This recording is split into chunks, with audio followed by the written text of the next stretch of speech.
Are you ready? Nope, but let's do it anyway.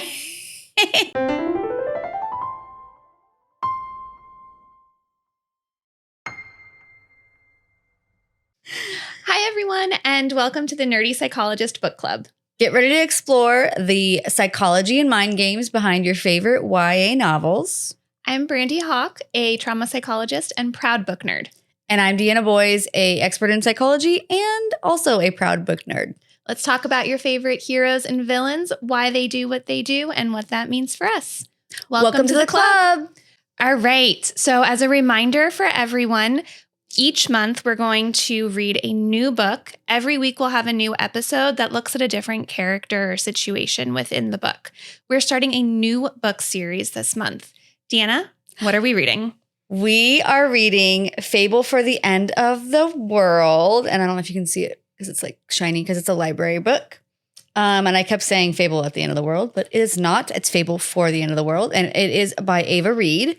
And this is, she did like the Study in Drowning. Study in Drowning. Yeah, she has a few other books. She likes drowning things. I mean, she likes water, I guess.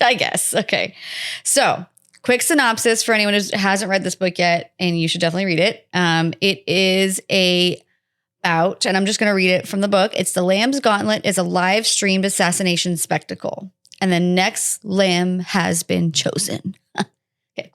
Inesa lives with her brother in a half-sunken town where they make ends meet by running a taxidermy shop. Unbeknownst to Inesa, their cruel and indolent mother, ooh, interesting. It's a good word. I know, has accrued an enormous debt. Melanoe, and I'll come back to that. Melanoe is an assassin, the product of a neural reconditioning and physiological alteration. Despite her reputation for cold brutality and deadly beauty, she is haunted by painful flashbacks. After her last gauntlet where she broke down on camera, she desperately needs redemption. When Inesa learns that her mother has offered her a sacrifice, she and her hunter brother hatch a desperate plan to run. But as Mel pursues Inesa across the apocalyptic wasteland, both girls begin to question everything. Inesa wonders if there's more to life than survival, while Mel wonders if she is capable of more than just killing. And both wonder if, against all odds, they might be falling in love. Yes, they are. Yes, they are. Okay, so before we get started, we usually ask, what'd you think of the book? I loved the book, and then I hated it. Literally the exact same feelings. I was into it, and I was like, oh my gosh, this is so fun. We got to the cabin, and I was really into it. And then everything was great, and then it had a sad ending, but I was like, okay, we're going to make something out of this. This is fine. The ending was infuriating. So infuriating, and mostly because I had read somewhere, don't trust Google, that this was a standalone book. It is not. The sequel is coming out next year. Shut up. I know. Oh my God. No, literally, I was like, no, this book's, I hate it. I threw it. I threw it. What is this? But like, I loved it. And I was like, okay, it's kind of slow. Oh, it's picking up. Oh my gosh, like zooming through. And then I was pissed. And I was like, why did I force myself to go through? But like, that is a good book. It's a good book. It makes you feel. Makes you feel something. Makes you feel. And in the book, the two characters, so there's Inesa and Melanoe. And that was a question I have. In one of the audio things that I had, the person said Melanoea.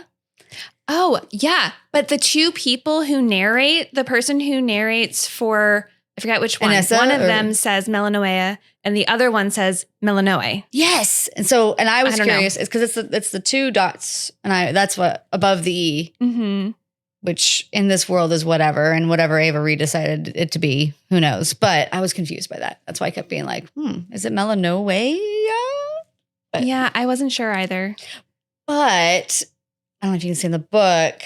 In the book, Inesa is living in a drowned world. Essentially, the world is it's kind of post-apocalyptic, and she kind of represents Earth and kind of like solid rock, the natural world. The natural world. She is nature and if things can just be what they're supposed to be. Yeah.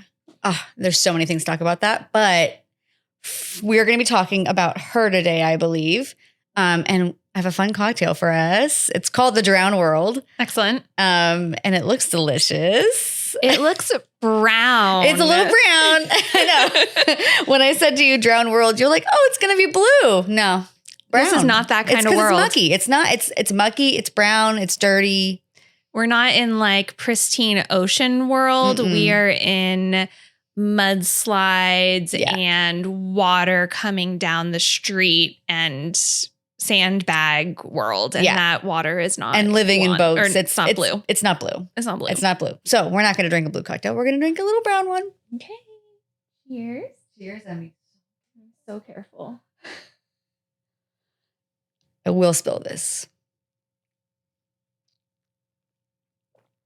Ooh, that is delicious. That is delicious. I don't think I'll be sleeping tonight. I know. I should have warned you. Sorry. I kind of came up with this last minute. It's okay. It's going to be fine. So we have our drinks. Let's talk about Inesa. Let's. So the thing that I want to bring up about Inesa is actually something good. I feel like we always talk about bad things. Honestly, I actually really connected with Inesa. She is great. And I'll get into it in a minute, but I connected with her a lot. So I feel like in a lot of our episodes, we've talked about things like cognitive dissonance, belief perseverance, like why do people do the terrible things that they're doing? And Inesa, I want to actually talk about what happens when we do the opposite and when we actually live into our values. Oh my gosh. Because I think that she does that. I think she does too. Yeah, and it's probably why I really connected with her. Yeah. So tell me more about why you connected with her. It was one of the times, well, it's multiple times actually. She was talking about like how other people look at her as well. She's weak. She's weak because she sees that everybody has pain. And like she feels sorry for they're called wens. And oh, that's like a whole other thing that we definitely have to talk about. We have to talk about, but yeah, she feels sorry for people who have been basically like genetically mutated by radiation. Eating genetic mutations. Yeah. Which is, subcontext. We'll get into that. But so she feels sorry for them. And then she also feels bad for like the creatures that are also like webbed feet deers and stuff. Mm-hmm. Like just loving the unloved. And that is absolutely my go-to. I love ants. And everyone's like, ants are gross. I'm like, I love them. I love them out in the world, not in my house. I mean, I don't want them in my house either, but I love them. Actually, I do want them in my house. But I don't actually. No, you don't. You actually really don't. You know what it is someone got me an ant farm. Actually, a very good friend of mine got me an ant farm because she knows how much I loved ants. And I was like, I can't bring myself to trap them. Oh, because I love them too much. I love the unloved. And so I think that's what was kind of connecting me to her, was feeling like very like, oh. Yeah, so there's this value. Yeah. Right? So a value of caring for people and things and seeing the humanity within everything. Yes. Right? That's, we're besties, me and Inesa. Basically the same. Yeah. But so you brought up, though, that people make fun of her or put her down. Mm-hmm. And so I think that's where the story really starts, right? She has this heart of compassion and care, but her behaviors are not really allowed to show that. Yeah. Right. And so sometimes when we have values that are different from the values of the culture around us, we're put down. Yeah. And people tell us there's something wrong with you for doing the things that you do because it's not the same as the rest of us. Mm-hmm. So where did you see that coming up for her? Literally the entire time. I mean, fair. Just thinking about the opening scene when Sana, the other girl that was killed in the gauntlet. Yeah, Sun. I don't know. All these names, I gotta tell you. They were good names, but they were hard to pronounce sometimes. To pronounce. The dad, who was the one that put her in the gauntlet, which we should probably get into, comes in to try to embalm her. Yeah. It was such a weird scene. It was weird. And it was, but like, rather than like seeing the compassion and recognizing he's grieving, she helps him out and gives him a discount. you know, it's still capitalistic. But I was like, okay, well, you care about your community enough to not be, I don't know. She finds something of value in even the people that everyone else says are not valuable. Yes, something of value, yeah. That's like the entire time. She's even, let's talk about parents. When should we jump into mom? So we're going to spend an entire episode talking about mom. Okay, mom's terrible. We're going to talk a whole lot about why mom is the way she is. Yeah, we should. Right? So put like a little pin in that. Put a pin in that. I was like going to say, but like with mom. But yeah, I saw that with that. But mom puts her down, right? For her interest in other people, for caring for others. Her brother puts her down for caring for others. Like, why does it matter? Like, right? Why would you help that guy? Yeah. Oh, and then when she's being chased by Milanoe and he gets out a shot at her, and then her first instinct is she dead? And it was not, are we safe? It was, is she okay? Yes. That's where it really clicked in that she's like, oh God, she's hurt. Yeah, and she actually cares about this person, even though she hates this person at the time. Yeah. So she's caring the whole time. She cares, but she can't behave that way, right? So, oh yeah, true. Like, what are her behaviors that are not in line with her values? She rose right on past that woman. Oh, true. Who needs help with sandbags. That's true. You're right. And that comes up later because that woman helps her. Yes. When she gets picked for the gauntlet. Oops, sorry. When she gets sent to the gauntlet, yeah. When her mother sends her to the gauntlet. When her mother sends her to the gauntlet. Yeah. So she's like being forced because society tells her, right? So society's value is telling her, don't help other people. You are the most important person. Yeah. You above all else. Yeah. And she doesn't really believe that. She believes that other people are worth caring about. But she doesn't act towards those values every single time. Right. But she does do it a few times. A few times. Yeah. But she's put down when she does it. And she ignores her instinct to help because she doesn't want to be embarrassed or yelled at or told that she's weak. Huh. Interesting. Right? Real world applications there. Yeah. Yeah. Right. So us, right? So when we act in ways that are different from the values of the people around us. You can think of this even like high school cliques, mean girls, and trying to, stick up for who you are, but also giving into peer pressure. Yeah. It's basically happening to Inesa. Like trying to teach kids how to be upstanders and stuff. Yeah. Instead of just bystanders. Right. And how to say, I don't think this is right. I don't think that the way our society views this thing is right. But then she's confronted with it, right? So that's the whole thing, right? At first, we have these behaviors that maybe aren't in line with our values, that say something different from our values. But unlike some of our villains in past books, when Inesa is confronted with that, when that woman comes and gives her food, she processes. Yeah, she's thinking about it. Like she's like, it's not just like, well, whatever, that person's weak. Yeah. Have you ever been in a situation where you had to process your values? Should I explain it out for everybody? I mean, without too much detail. I don't know. My face just got real red. I'm going to take a drink. Yeah, you're definitely in high school. There were absolutely times where like you realize you're like, oh, I really shouldn't have, talked about somebody to their, like meanly.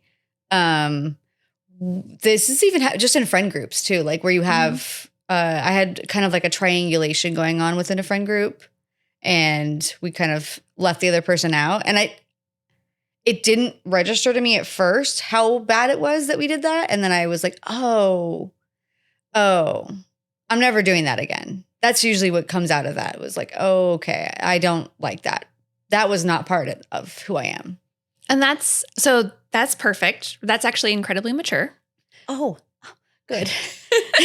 Because you were confronted with a behavior that you did that was inconsistent with your values.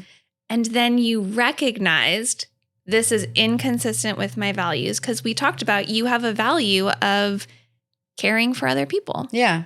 Right? Of being kind and wanting to see the best and help other folks out.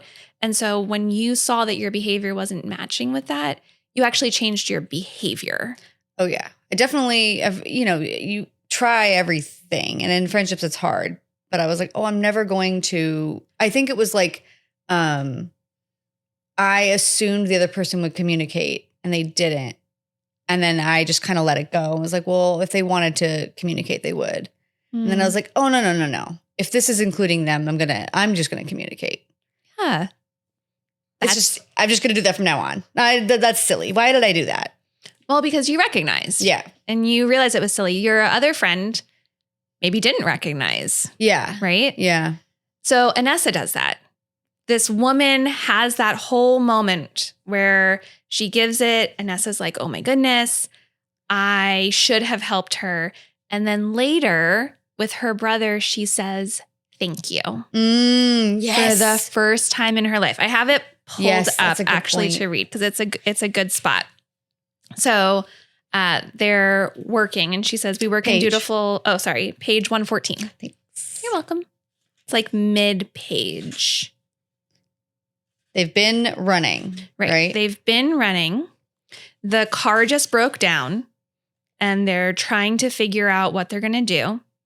And she says, I say quietly, thank you. We never say it to each other, not even for small things like thanks for putting up the sandbags or thanks for fixing the hole in the roof. And we certainly never say things like thanks for risking your life in the woods every day to hunt for our dinner, or thank you for being up to your elbows in deer guts so neither of us have to go into the red. Expressing gratitude so openly feels strange because thank you implies debt and you never want to owe anybody anything, not even your own family. Especially not your own family. Especially not your own family. Because your mom will throw you in the gauntlet. Sorry, I'm really mad at her mom. I know. Well, it's fair to be mad at her mom. And I had some sympathy for her too, I guess. You'll have more sympathy after we talk about her. I guess. Maybe. Maybe. So question back to you. Mm-hmm. A lot of the things, while it's very like, it's in the future, whatever future, there are pieces you can find in real life right now. Mm-hmm. What kind of came up to you with the thank you kind of thing? Oh, that's a good question. There's a lot of things in this book that I was like, oh, that's happening now. This is now. This is now. The thank you, I think that I think that there's a lot of polarization in our world, and we can become kind of insulated in who we are and the people around us. And it can be hard for us to acknowledge the good things that people that we don't always agree with do. Yeah, that's a good point. I was actually thinking that you were going to bring up parents who never experienced praise as a kid. I mean, and then that's having true. to learn how to kind of like praise your child.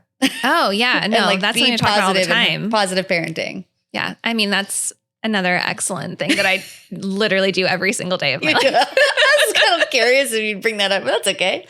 No, did not even make that connection. So thank you for making that connection. But for no, me. the world is so insular and so like it is. We are already looking at people as like, well, you look out for yourself. Yeah. And which is exactly what they're doing. Exactly what they're doing. And also, you talked about the embarrassment stuff. There's always a camera on them. Mm-hmm. It doesn't seem to be on people all the time, but once you're in the gauntlet, there's always a camera. There's always. And that's that people, especially kids nowadays, are growing up with the panopticon that is our world, where at any time anyone can pull out a camera and you're not supposed to, and it's frowned upon, but everybody does it.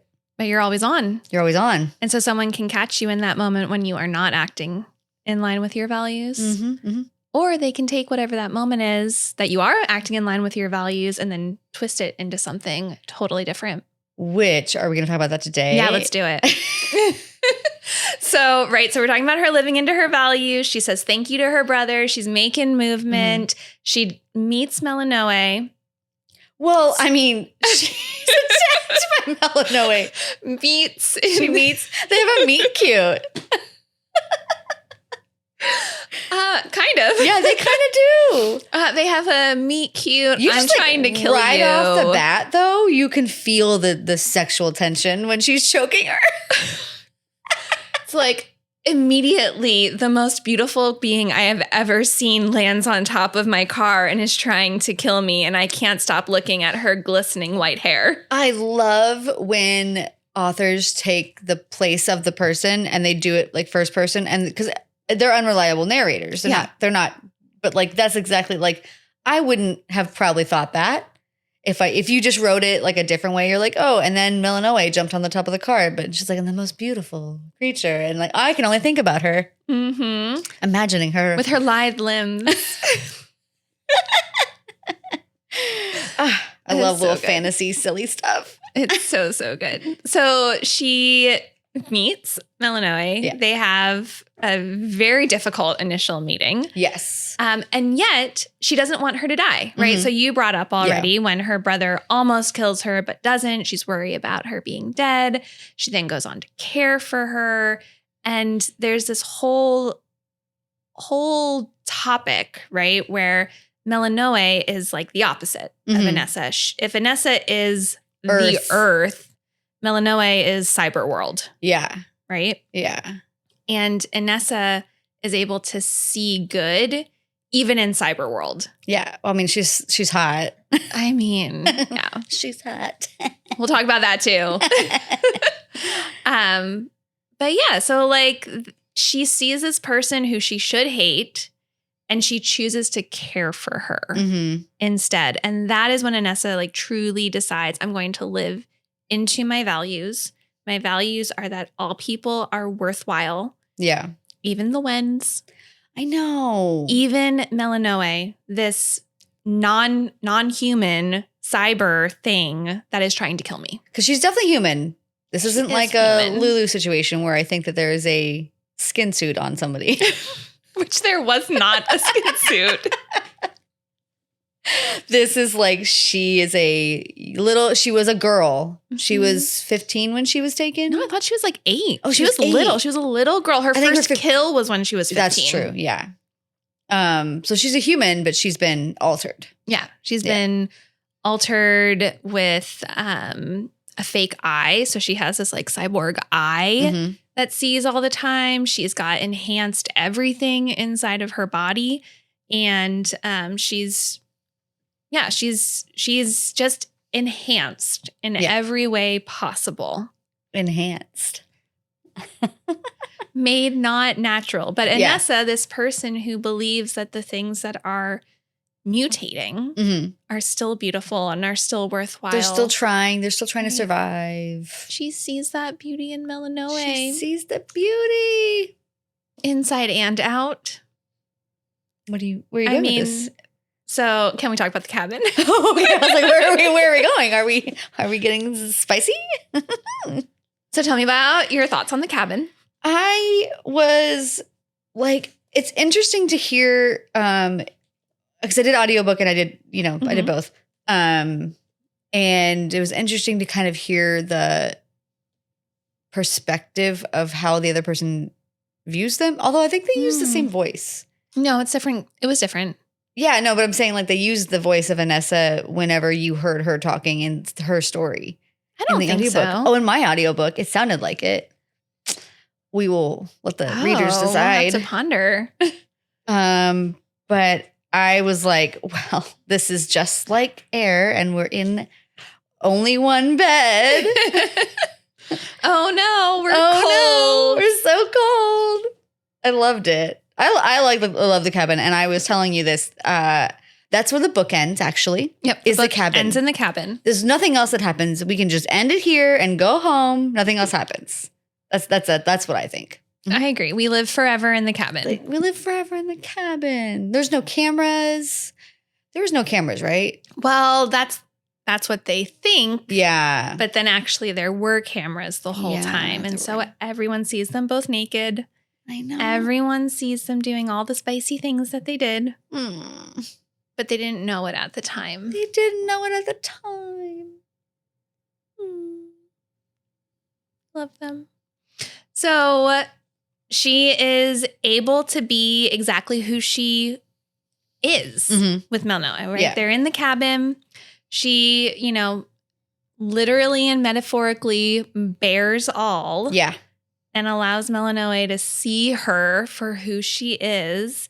And Melnoa accepts her. Just completely. And Melnoa is accepted by Inesa. Yes. Obviously. Because Inesa would. Because Inesa, well. Regardless, even let's say there wasn't anything spicy that was fun. Yeah. If they were just friends and like just talking about their situation, Inesa was just going to accept her regardless. There was some line, I forgot the part of it, but she was just like, I already knew she killed that girl. Mm-hmm. It's fine. I accepted it. I accept her. Accept her. Because that's the values. Yeah. Right? So Inesa values people and values connection. And so she's able to accept Melnoa as someone who's just trying to survive, just like the web-footed deer. No. The mutations. Yeah. But sorry. No, I was going to ask you, what do you think? What was your thing?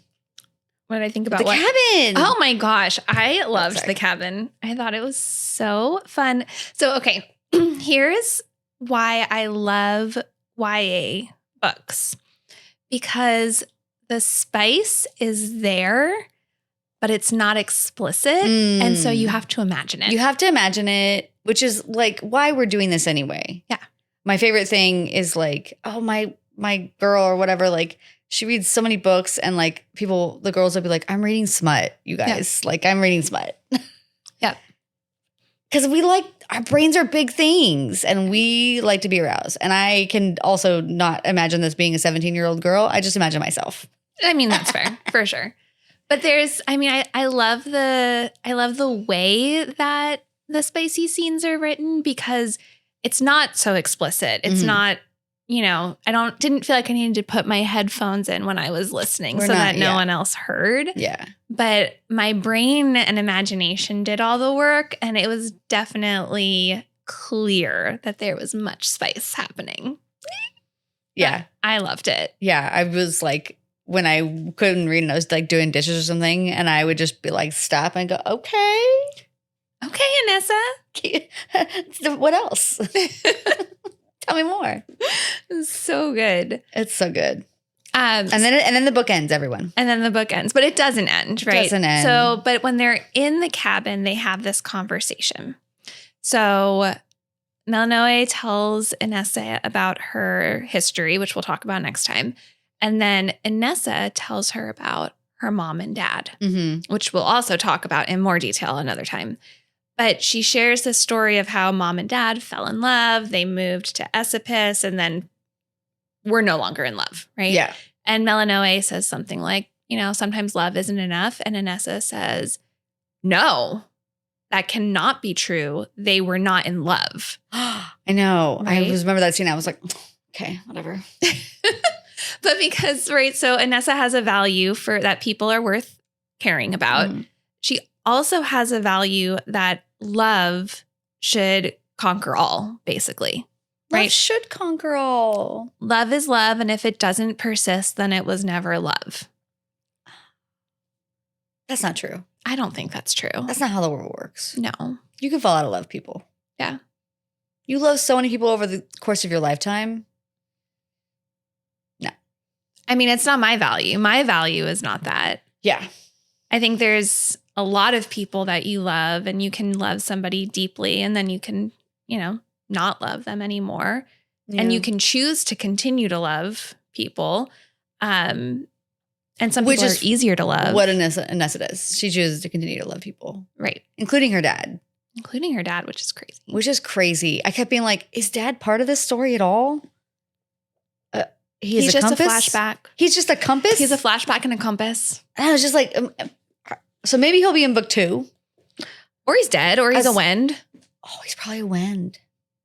Ava Reed, make him a Wend. Dad sucks. We don't like him anyway. No, I'm kidding. Or redeem him. We also like a good redemption story. We love redemption arcs. Go ahead. But so we see Inesa like truly live into this value at the end. And I think that you hated this and I hated it, but I'm going to read it anyway. Yeah, might as well. Spoilers, everyone. So this is the very last piece on page 370, the very last thing. So terrible spoilers. The cabin is not actually where the book ends. No, guys, the cabin's where the book ends. The book continues. They go on this like great mission to escape, and they're gonna stick it to the man. They're gonna get out. It's gonna be great. And you're like, yes, this is gonna happen. This is gonna be great. And then no, it doesn't happen. They get found. Melanoe thinks she's dying to save Inesa, and then she's pulled back from death in order to be turned into a corporate concubine. Yep. And have all of her memories erased and marry the head of the government system. Who in an earlier chapter was grabbing her butt and stuff. Yeah, absolutely. At like a party. So the love story ends. Melanoe loses Inesa. Melanoe is now a moving doll, functionally. Yeah. Right? And that should be where the story ends. And Inesa is sad and lost the love of her life and now has to figure out how to move on. But no. And also she literally almost died so many times. Yeah. I mean, also like deal with the fact that you were almost dead many times. I feel like book 2 is definitely going to address the trauma. Let's hope. Because there's a lot of trauma. But she does not just let Melanoe leave because Inesa has that value of love persists and love does anything for the other person. So she packs up, goes into the city, and tries to find Melanoe. And she says on page 370, maybe she won't appear today, but I'll come back tomorrow and the next day and the day after that if I have to. I'll push through the crowds, I'll watch, and I'll wait. I'm 17 and I have 1,000 brilliantly hued hazardous sunrises to spare, and yet not a moment of it will feel like a waste, because I know that when our eyes meet through the glass, over the heads of strangers, in the bright, shining dawn, or the soft, fading twilight, she'll remember. Will she, though? I mean, that's the question for book 2. Will she? Will she? I mean, I guess, yeah, we're not getting into her today, but she, will she? I don't know. Is Inesa's value accurate that love will conquer all and Melanoe will see her and remember her? Or is Inesa going to have to work hard at it? She might. Like 51st dates. I love that. Make a little video of like their time together and then go and like remind her, like, remember this? Because I'm curious. I keep getting into Melanoe because she's clearly captured my attention. But yeah, like Inesa could try to make her remember, I guess. Mm-hmm. Keep showing up. Keep coming, try to get her away from whatever drugs she's on to help her remember. Yeah, she's probably on drugs. Be persistent, right? Yeah. So how persistent is she willing to be to follow her values? Well, we kind of saw that the entire book. So she's pretty persistent. I think she's pretty persistent. So she's probably going to do 1,000 sunrises. Oh, and it'll be like, have you seen those? This is a sidetrack, but it's a good sidetrack. Please. But like, it's like when you think about your grandma and grandpa and how they got together and they tell the stories differently, where like grandma's like, oh, he showed up at my work every day for months. And you're just like, that's terrifying. Like, that's really creepy. That's creepy. That's creepy. She's like, and then he won me over. How? How did he do that? What did he do to you? Did he hit you over the head with something?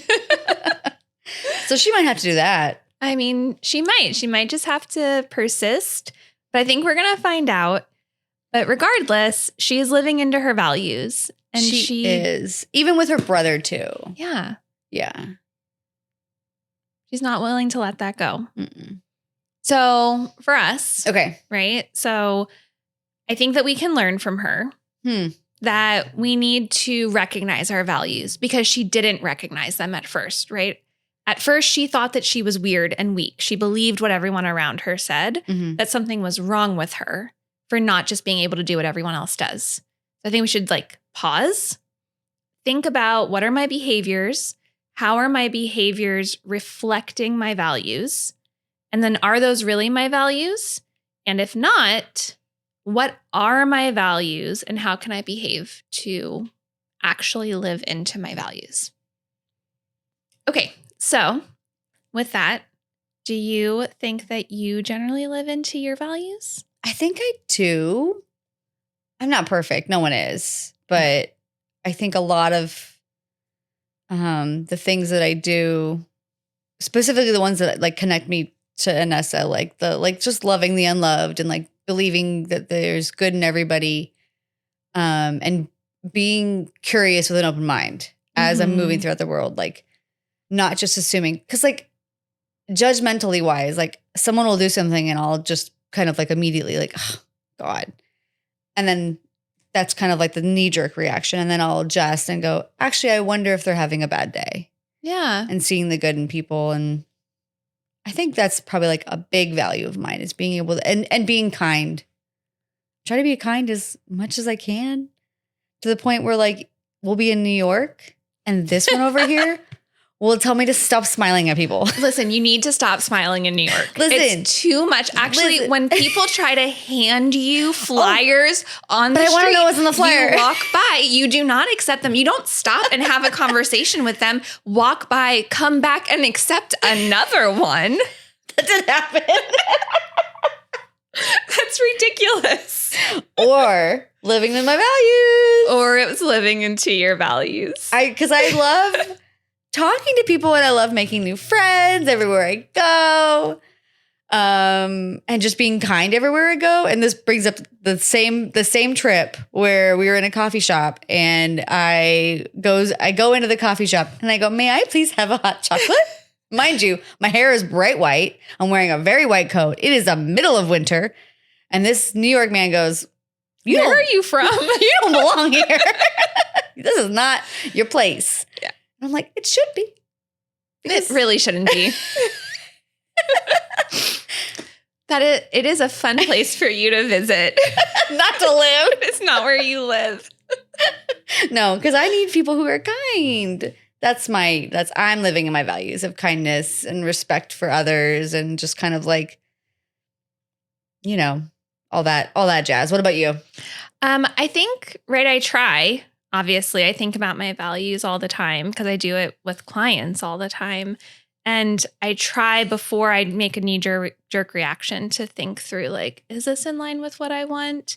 I have a strong value of compassion, right? Mm-hmm. And thinking about what other people are going through.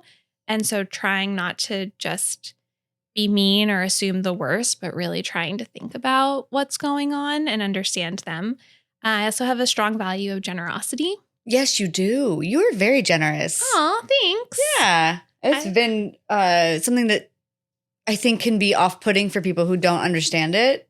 And it's been interesting, like we'll be out and you will be like, oh, I'll just put it on my card. It's fine. And then someone's like, well, okay, I'm going to Venmo you $23.72. And you're like, actually, no. Just whatever. You're being weird. So like I have it's something that like you have, in my opinion, demonstrated many times to me. Oh, thank you. Yeah. It's like that's definitely a value where I try to lean into it. And then you can also see all the places where you fail, right? Yeah. But I think that's the thing about values is that we're never going to get it right. Yeah. We don't live them out moving towards fully, it. But it's always like, am I moving towards it? Am I trying to be a mom who really, really loves and cares for her daughter and puts her daughter's like feelings first, right? Or do sometimes I lean into selfishness? And, you know, honestly, sometimes I lean into selfishness. You kind of need to sometimes. Right? Yeah. So I think that's always a balance, right? Taking care of yourself, taking care of other people. You can have both of those values and you can't live into them both at once. That's a really good point, because like caring about others, and if you do it to the point of exhaustion, you and I were just talking about this, being a martyr. Yeah. Like if you do too much, like who are you helping? You're tired. Yeah. You're not helping others, and you're not doing anything that you really want to do. Yeah. So I think that's important also. Yeah. Oh, this was such a good conversation. This was a good conversation. It's therapy for both of us. I know. I think, this is a good, it's not just my therapy this time. No, it's my therapy as well. It was really nice. Thank you. And I will continue to smile at people everywhere. You should. I will be less judgmental of you when you do it. But I think that's a good place to stop. Yeah. Yeah. So if you made it with us, yay. Good job. Good job making it to the end. The drink recipe for Drowned World is in the cocktail corner on our Patreon. Please come check it out. Like and subscribe and follow us on all the platforms. We are here for you. We're so excited to be able to offer you things on our Patreon, like our cocktail corner. Come chat with us, hang out with us. And then also we have lots of therapy resources as well for you on the Patreon. We'd love to have you part of our book club, both listening to our podcast and chatting with us day to day. Yeah. So thank you all so much for joining us today. Bye. Bye.